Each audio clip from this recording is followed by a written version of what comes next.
మా దురదృష్టం ఏంటంటే అంతకుముందు మా తెలంగాణలో అంతా కలిసినప్పుడు మాకుండేది గుడి.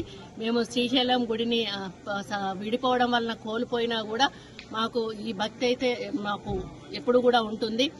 కాకపోతే మాకు కొంత ఇబ్బందికరమైన వాతావరణం ఎక్కడుందంటే తిరుమల తిరుపతి దేవస్థానం నుండి మా తెలంగాణ నుంచి వచ్చేటువంటి భక్తులు కొంత గత గవర్నమెంట్ నుంచి నిర్లక్ష్యానికి గురికి కాబడతా ఉన్నారు. ఆ విషయంలో మేము ఇప్పుడు ప్రస్తుత గవర్నమెంట్ తో మంతనాలు జరుపుతా ఉన్నాము. గతంలో తెలుగుదేశం ప్రభుత్వం ఉన్నప్పుడు అధికారంలో ఉన్నప్పుడు ఏ విధంగా అయితే కొన్ని పద్ధతులు నియమాలు పాటించేవాళ్ళు అదే పద్ధతిలో మా ప్రభుత్వానికి కూడా వారు ఇవ్వాలని వారికి మేము రిప్రజెంటేషన్ కూడా ఇవ్వడం జరిగింది. ముఖ్యమంత్రి గారు కూడా ఈ రాష్ట్ర ముఖ్యమంత్రి గారితో కూడా మాట్లాడడం జరిగింది.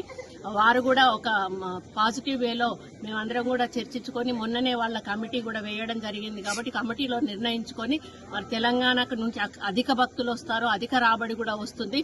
మరి గతంలో మాకు అక్కడి నుంచి కళ్యాణ మండపాలు కానీ గుళ్ళ డెవలప్మెంట్ల కోసం కానీ కాలనీ గుళ్ళ కోసం కానీ మాకు చాలా నిధులు వచ్చేవి.